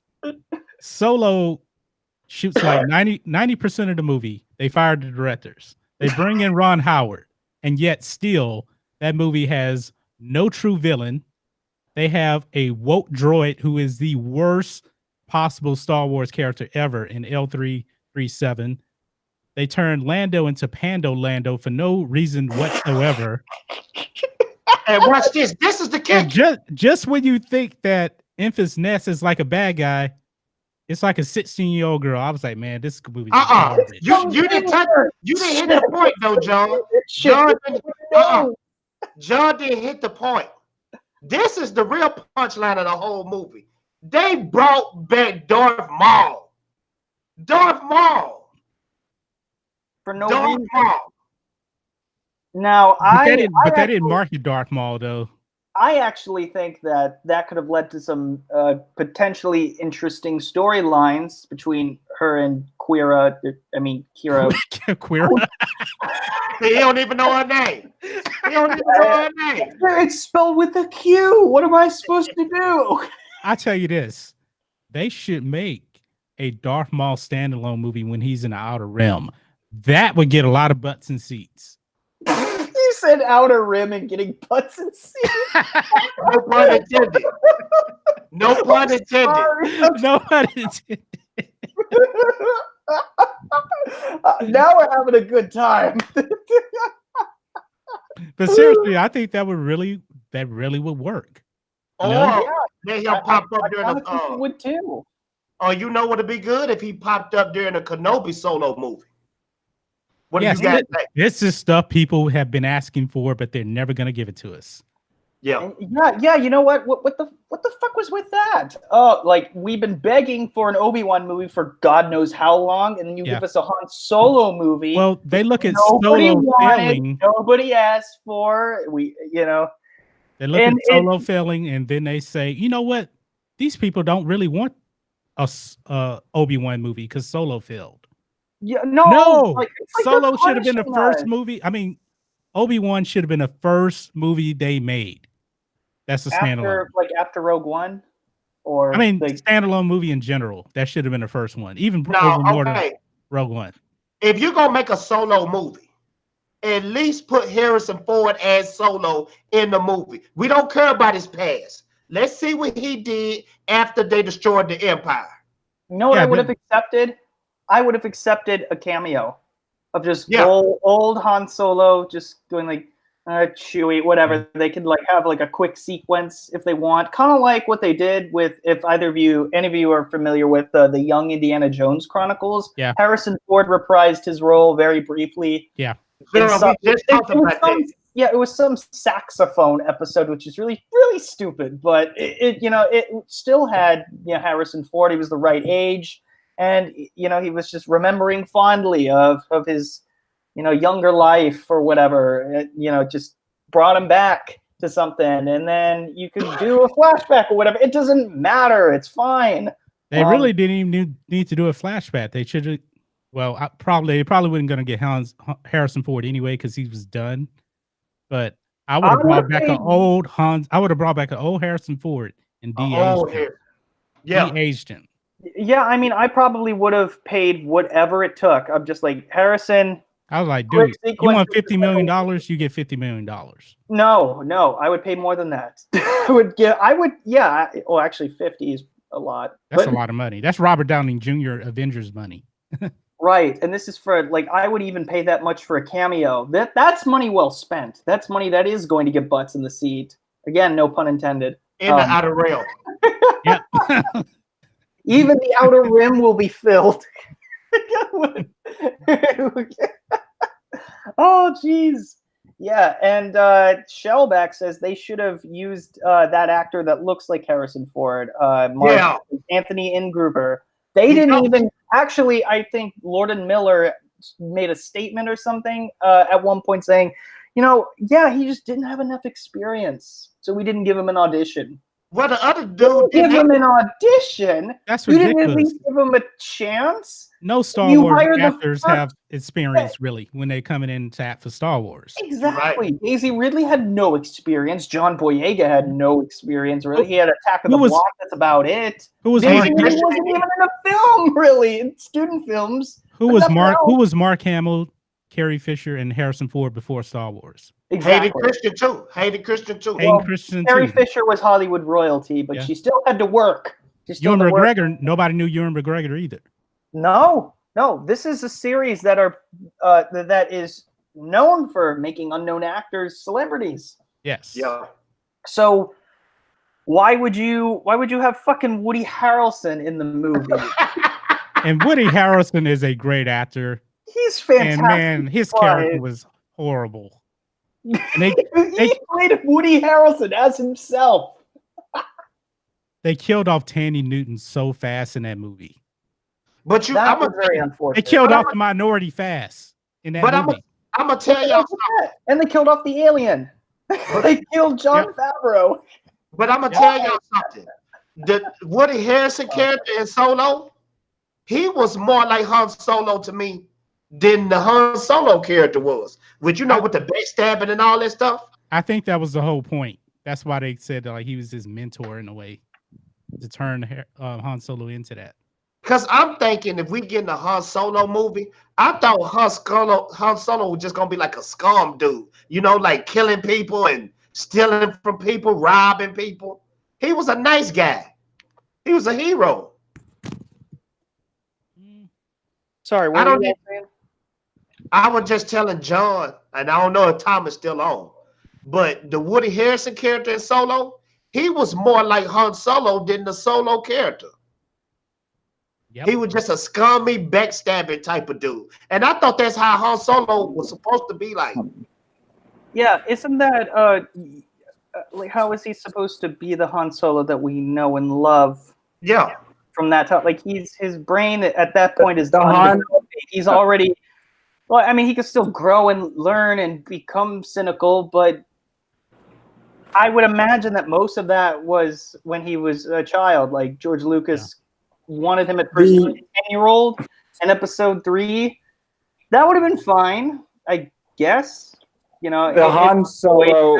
fine, but that also would make sense given I'm overthinking it already. But I mean, that would have been a good time to try to establish, you know, those kind of life-changing events. That's when it would have happened. You know, he would have already been cynical by the time Olden Ehrenreich is at his age. But Can you hear? Yes, I can hear. I think Thomas is trying to talk. Because I heard Yeah. that. Oh no, I was just finishing my sentence. Oh, I didn't know if you could hear him or not. That's why. My apologies, Chopper. Oh no, it's okay. I was just finishing my sentence, and yeah, go ahead, man. The Han Solo and I'm going to break this to the chat. I'm going to break this to you, and it's a depressing fact. The Han Solo that we knew and love is dead. Whoever directed Solo made sure of that. Rest in peace, Han Solo that we've come to know and love. Thanks to you, Alden Ehrenreich, and all of your social justice bullshit that was in Solo: A Star Wars Story. You know, rest in peace. You know, we didn't even get. You can tell that a character is truly dead when you wait until the bonus features come out of The Last Jedi, and they can't even put in a scene of Luke and Leia remembering, or at least missing Han Solo. The original 3 is dead and gone, and it was dead from the very beginning of The Force Awakens. But yeah. Because, and I think I heard it was either Fatal J or John Matrixx or yourself proper that this all, and I might have said it, that all of this started with The Force Awakens. Yep. You know, J.J. Abrams is a good director. I and the chat is going to probably come at me like a firestorm. I liked Star Trek Into Darkness. I liked the first Star Trek. I did not like Star Trek, whatever the third one is. Star Trek Beyond. That movie was awful. Yes, exactly. However, I will say that Idris Elba was a good choice for the villain because I have an Idris Elba man crush, just like I have a Benedict Cumberbatch man crush, but that's just me. And so J.J. Abrams is a good director. He directed Lost, which is one of the greatest TV shows of all time. Fight me, chat. Except for the ending. I'll agree with you on that. Fight me, chat. Fight me. And whatnot. So, and J.J. Abrams knows how to handle good characters in Lost, except for the ending, as Mr. Fatal J just said. And why he couldn't give us the same respect that he gave the characters in Lost to Luke Skywalker, who last time I remember, the Luke that we saw, he was not standing drinking cow's milk. He was picking up a lightsaber and fighting off Boba Fett in Return of the Jedi. You know, he was fighting off the Emperor, and he was fighting Vader and convincing Vader to return to the dark side. He was giving a proper goodbye to his father. He was that lost little boy staring off into the sunset in Tatooine in A New Hope, and hoping for something. Shouldn't that be what all heroes conspire to be? From something to nothing. I'm pretty sure that same character arc almost applied to The Dark Knight. Bruce, he was a little millionaire rich boy, and he lost his parents in a tragic accident. Same thing happened to Luke. He lost his parents at the hands of his dad. He lost his mom, kind of, and then he also lost his adoptive parents, Uncle Owen and Aunt and he was wishing for something to happen. And yet, J.J. Abrams, Kathleen Kennedy, they could not give us that. They had to give us Soy Luke, Jake Skywalker. They couldn't give us a reunion of the. You can make an argument that Han Solo, Luke Skywalker, and Leia are three of the greatest characters in three of the greatest trilogy of characters in all of cinema history. In fact, I'm going to even put them up there with Legolas, Aragorn, and Gimli from the Lord of the Rings trilogy. Well, Luke is the greatest hero of all time. They're better than them. Sorry. Wait, No. who is? Lord of the Rings, no, not quite. No. Not quite there. Luke great is the trio? greatest hero of all time. Yes, 100%. I would even argue that there sometimes doesn't seem to be a main character in Lord of the Rings. Mm-hmm. They're all their own main characters with their own stories. I mean, you could argue that Frodo is, Yeah, but then where does that leave Aragorn? Where does that leave, Gandalf is more of a supporting character that's overarching in the story. But, and there's a lot of arguments that could be made, but, at the root of that story, you still had, Frodo's getting the ring to Mordor. That's that. If you want to get, clear cut, like meat and potatoes, that is the story. Is it about? Whose story is it? But, and that's just basic story structure. But with the Force Awakens, with the sequel trilogy, they didn't really have that. Really, I mean, you're right. With Rise of Skywalker, but I'm still trying to get used to saying that because it doesn't feel right. But yeah, it doesn't roll off the tongue easy. No, you know what? used to have people's names in the titles of Star Wars films. It's like Force Awakens is a good title. Mm-hmm. But that's about it. And you're right, proper, and I'll give you that. But at least with the Return of the King, we got to see at least yes, you're right. There's multiple characters that you can't even call them main characters. But at the end of the Return of the King, you did see three of the key characters reunite, and that's coming from Peter Jackson, who I don't know who's a better director. I like I said, I like the first. I can't give Peter Jackson the crown because of what happened with the Hobbit. Mm-hmm. Okay, I didn't see the Hobbit, so it's horrible. Don't waste your time. Except for the second movie. When they what's the second movie called? When Desolation of Smog. Desolation of Smog. Watch that one. That's the only good one. But what I'm saying, I don't agree at all. I think that's the worst and most useless of them all. That's okay. I would have liked the elements of that movie. You talking about other movies? You talking about out of 3 Hobbit movies? Yeah, just the middle chapter felt like it had the most filler. But Thomas, proper. As you said before, proper. It's okay to be wrong. Proper. Now this is interesting. Let me know. I want to know which Hobbit movie you think is the best. Ooh. The first one because I got to go in for free. That's why the movie theater said, "Sorry, our computer systems aren't working." They're like, "It's on us." So that was automatically my favorite. Also, I got to make fun of the ending, which is so dumb, leaving them on the hill. Anyways, Thomas, I'm sorry, you were going to say something. Oh, sorry. So yeah, I was, and it again, the Force Awakens ruined the 3 characters right before the last stuff could. When we didn't get like Luke and or Leia mourning the death of Han Solo, or at least the 2 of them, we could have easily gotten a scene with the 3 of them. Right. Like everyone wanted a scene that reunited Luke, Leia, and Han. We got a scene where you see Chewie, R2-D2, and C-3PO, and yet you can't give us Luke, Leia, and Han. Right. I see you, Jay. I see you in that Blu-ray. I have nothing against the Desolation of Smaug, but hold on. Keep it. No. Keep doing it. Just show off that Blu-ray. Go ahead. No. Sorry, the moment has passed. Oh God, I almost hit the eject button. It's trying to stop the and ejector right there. Trying to get me out, bro.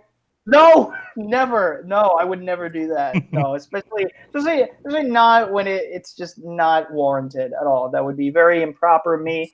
But speaking of being improper, I'm going to address the chat because I have neglected the chat a little bit. So I'm going to get to the chat, and then I think we're going to close out. I had a great time. Yeah, this is on the fun. channel. Yeah, this is really fun. Yeah. Case Hermoso says, like, hey, nice panel. I agree, Case Hermoso. I agree 100%. This is an excellent panel. And if you haven't already, go subscribe to my lovely panelists. The links are in the description down below. Will Gentry says, does Thomas like The Wrath of Khan? Because I don't like The Wrath of Khan. And I think that's why I enjoyed Into Darkness more than other Trekkies. The Wrath of Khan is the greatest Star Trek movie ever. Will Gentry, to respond to your comment, I've never seen the original Star Trek show with William Shatner. It's on Netflix, and I tried to watch the very first episode, and I did like the theme during the opening titles, like during the opening credits, just hurt my soul. But I did hear a lot of people have liked the Wrath of Khan, but you know, that's okay to like something that a lot of people unlike. Like Christopher Real Review 3000, Chris Knight loves, and I mean loves, the last Star Wars, The Last Jedi, and Indiana Jones and the Kingdom of the Crystal Skull. But he's still an okay person most of the time. I actually like Crystal Skull. I'm sorry to hear that. I'm gonna have a video that I'm gonna talk to you guys about. I've told a couple of people, but yeah, I don't hate King of the Crystal Skull. Yeah, I actually watched it in the movie theater, and then I didn't watch it for a long time, and I watched it on Netflix earlier this year. I was like, this movie's not nearly as bad as I remember. I actually like it. It was spoiled for me, and I thought the kid on the kid that I was riding on the school bus with just said like, "Oh, and they're aliens, and it's so cool, man." I'm like, "Fuck you! Why did you do that?" I didn't even need social media. I had this jackass sitting next to me, yapping his mouth about aliens. I thought he was making it up, but no. Yeah, apparently it was about aliens. But no, it wasn't nearly as bad. A lot of the themes are very similar to the other movies. Yeah. You know, everything's still there. But, you know, not nearly as, aside from the stupid, you know, gophers or whatever, like, so dumb. Money wasted. And CGI squirrels. Yeah. Anyways, before I get too focused on that, yeah, it's okay, Will. That's, I mean, I get what he's saying, but, you know, it is what it is. Miss Sarcastic Nerd, what is up, Miss? How you doing? Lord of the Rings is a great story. I can respect proper not liking the films. What?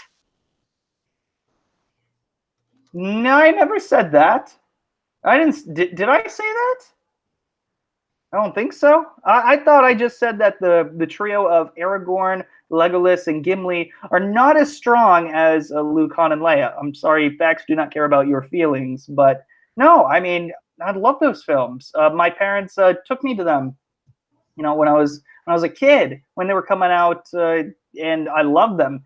I just didn't like the Hobbit movies as much, and I didn't like the second one because it felt unnecessary that you could have packed this in the first and second movie, you know, but it shouldn't have been a trilogy.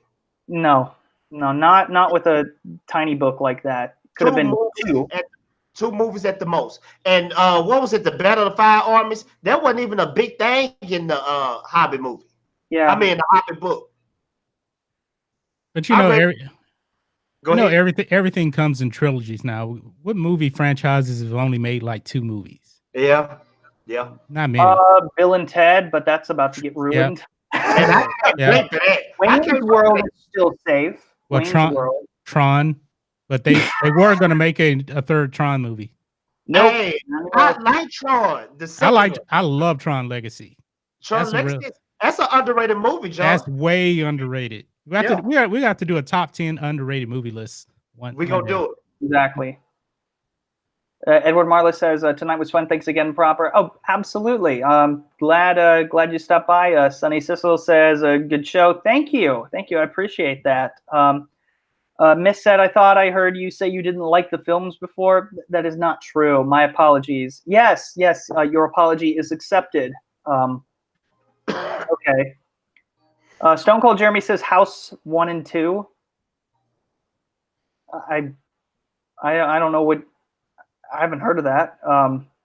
Will Gentry says The Amazing Spider-Man. They're talking about 2 movies, like series. But there's a bunch of Spider-Mans, really. Yeah, Amazing Spider-Man. I'm sorry, the first one, they were talking a bunch of science shit, and this 17-year-old who is not 17 understands everything, and I was struggling to pass honors chemistry, so no thank you. I don't understand people who like science shit and can understand all of it. It doesn't make any goddamn sense to me. So that took me out of the movie. You have too much science shit, and too many words that I don't get, and it's just boring. No thank you. I'm out. So yeah.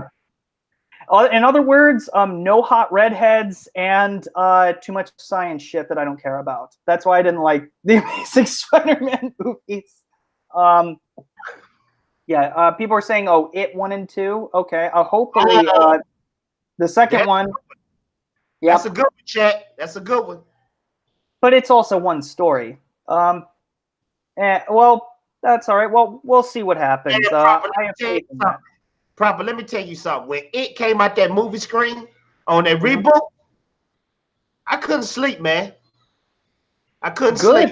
That was exactly what they intended. I lost some sleep that night. Well,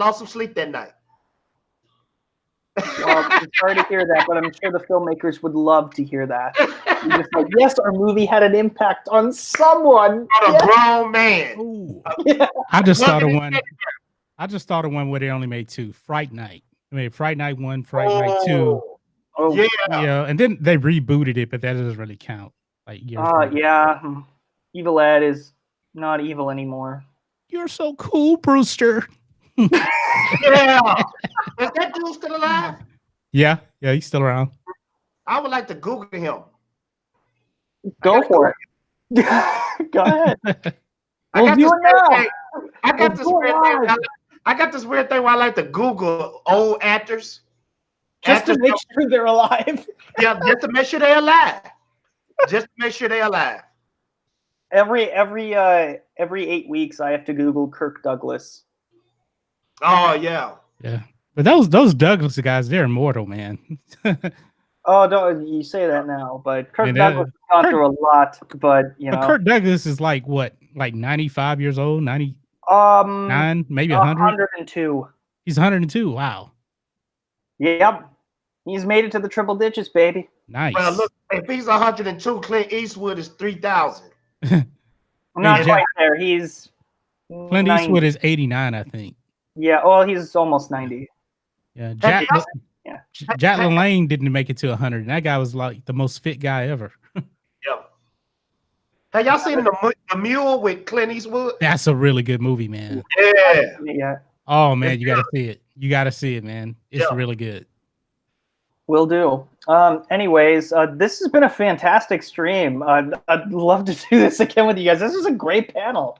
Yeah. I really, we really got comfortable after the first hour. I gotta say, I got really comfortable. I don't think any of us have streamed together before.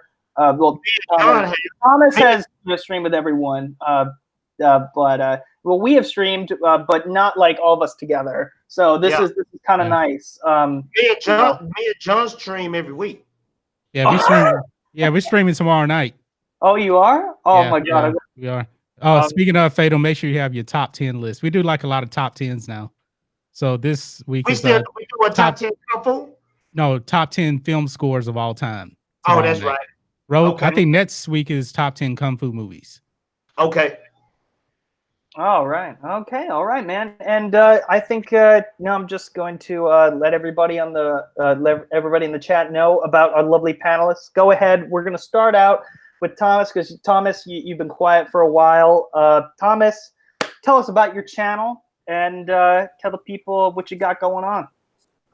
What is up, everyone? It's me here.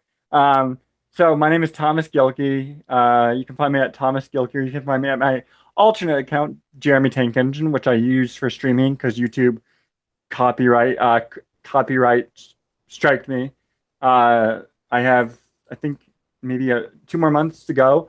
I've done, and I'm very impressed with myself. So on my regular channel, I do some really good videos. I've actually been stepping it up a little bit with the editing. I'm not fully quite there, like a Proper or a Mary or a Miss or whoever, but I have been better with the editing, so I'm very proud of myself.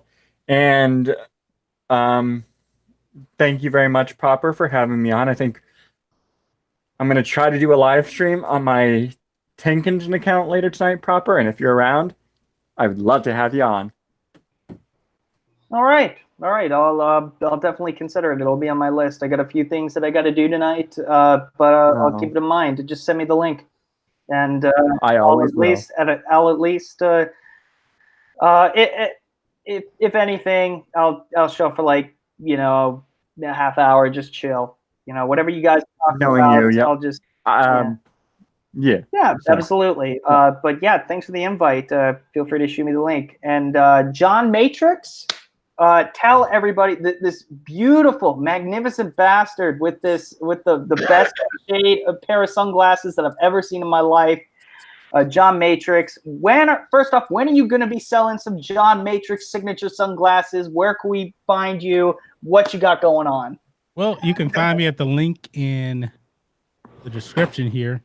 John Matrixx, yes, it comes from Commando, the greatest action movie of all time. That was #1 on my list. We did a top 10 on that on Road Ranch channel. Talk a lot of Star Wars, a lot of entertainment, a lot of pop culture. Great bit Star Wars fan. Very, very passionate about it. You can find me there. I've been doing live streams. I don't really have set dates now, but we're going to be going live tomorrow night at 8 p.m. Central Time. And we'll be talking Star Wars. We'll be talking a lot of stuff, and Fatal J will be on there. Road Rants, he'll be on there, and Road Rants is the one that really kind of got us into the top 10. Yeah, that's actually really, really fun when we talk about that and honorable mentions. So we're trying to make it more complicated. So tomorrow night is top 10 film scores of all time. So that's really hard. I love how you mentioned the honorable mentions. Reminds me of WatchMojo.com. Do you ever have like a top 10 like dishonors? Do you have dishonorable mentions? No, we haven't got there yet. We haven't got there yet. Fair enough. Yeah. But that's the channel. Great big Astros fan. I usually wear Astros stuff on there. And this backdrop is not 3D. This is actually a $17 backdrop that I got on Amazon, but on camera it looks 3D. It look good. So, yeah.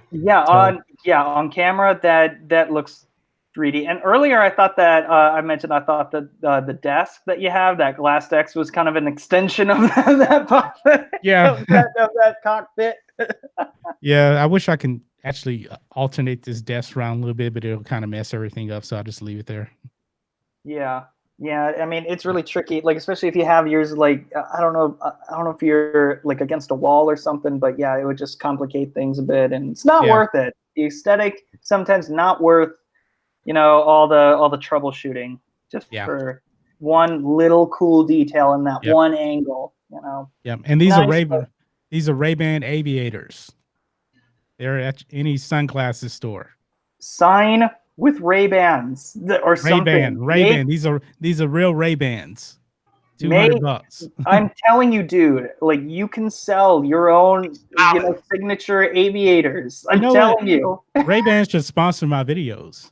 They should. They should. Once you get up there, you talk to people, you can make it happen. Dude, I would totally buy that. That is the merchandise that I would buy up so quickly. So we'll have to see what happens. Yeah, maybe a hat too. You have good hats. Yeah, I'm wearing hats. That was so funny. As I'm getting older, I'm starting to bald a little bit up here. Yeah, me too, man. Me so too. That's why I'm starting to wear the hats a little more, because I just can't stand looking at myself in the camera when I'm starting to lose my hair. Oh, okay. It's not super noticeable until I don't go a while without a haircut. Right. It's kind of annoying though. It's okay. People make fun of me for like having a receding hairline, so it's fine. Yeah. It's in the we food, have man. the same boat. Like it's all good. It's in the food. Right. Fatal J, tell the people what you got going on, and yeah, you're probably you're probably you're probably one of my favorite of the new people that I've discovered recently. I I'll be appreciate that, perfectly man. honest. Yeah, I really enjoy your content. You had a great video the other day that I commented on. Totally forget what it's about, but I really liked it. What was that about again? Let the people know. Link. Feel free if you're. I don't know if you're a mod or one of the mods. Can link that video in the description. In the. I just dropped a new one while we was talking. Can you believe that? What was that? I just dropped a video while we was talking. I'm a man of many trades. Man, you're good. You bastard! You're Oh, correct. watch this. Okay. I had to stop editing mine to get on here. Well, you know, I was Okay, well, I appreciate both your guys' time and yours, Thomas. Everyone's time. Like honestly, but go ahead. You ready? Yeah. Okay, listen up. Everybody in the chat, listen to me. I'm gonna hook you up. Star Wars is dead. It's dead. But you don't have to support episode 9, but at the same time, you can still watch it. Your boy Fatal J, 2 weeks before Rise of Skywalker comes out, I have the bootlegs for $4.99. So if you want that bootleg, make sure you subscribe to Fatal J. $4.99 bootleg 2 weeks before it comes out. Rise of Skywalkers, I have them. Trust me. Get back at your boy. My video gets taken down for that. I'm blaming you. Anyways, thank you, everybody. Oh, wait a minute. Oh, first off, Drunk 3PO, you have a question for Fatal J. Why is his camera messed up? See, I don't even want to talk to Drunk anymore because they always rag on me about my Wi-Fi, and it is my Wi-Fi.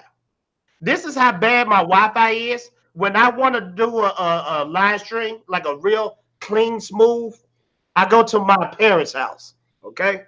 So, but you in the country too, right? No. Well, kind of, sort of, yeah. Yeah, because you and Rose in the country, man. Both of y'all have real problems on live stream. I'm in a city, so. But I'm not gonna lie. It's not where I'm at. It's who I'm with, and I need to switch providers. Providers. But Drunk, trust me, Drunk, I'm gonna get you back. Trust me. No, it's okay. Just I don't know. Tell him that his new haircut, the shading is disproportionate or something. I don't know. Fatal J. I have something to say to you, sir. So you're talking about getting my boy Drunk back. We'll come at you and we'll get you back, sir. Drunk is my boy, my bro, and I'm gonna see him in February down in Orlando. Drunk, you see Where that? are you at? Drunk, you see that? Now you got Thomas wanting to beat me up. You see what you did, Drunk? Fatal. Whoa. Woosah. I never said anything about beating you up. You might not know the feud that has been going on between Drunk 3PO and Josiah Rises. What, they beefing? No, they're trying to beat each other at subs. Proper knows what it's about. Oh, okay. Oh yeah. Somebody's losing and somebody's winning. I don't know. So what I've been doing is sometimes when Josiah used to be streaming, I would go onto his stream and I would send him a super chat saying, "Sub to Drunk 3PO. Josiah is great, but I mean Drunk is on a whole another level." And sabotage Drunks and sabotage Josiah's stream. Probably got to see the end of that. They got a PewDiePie thing going on, huh? And T-Series, but Drunk is PewDiePie. Josiah is T-Series. Okay. Oh my God. I don't. That's somewhat true. It's to some degree. Oh, like Drunk is his own thing, and Josiah is a part of Geeks and Gamers. I think I kind of get it. I'm seeing the connection. I see you, Thomas, and we're both coming as fans of Geeks and Gamers and Drunk 3P as well. But you know what? There are no losers here on YouTube unless you're monetized or you go against what YouTube wants. But anyways, thank you everybody in the chat who has liked this and has subscribed to the channel and has shared this video. Thank you all so much. Thank you for everybody in the chat. I'm sorry I didn't get to it as much as I would have liked, but this was such an awesome panel. Love you guys. Love your faces. You're all awesome. And as always, my name is Proper Jeremy, and have a great day. Peace and love, everybody. Bye. Mwah. Bye. Peace. Bye. Bye, everyone.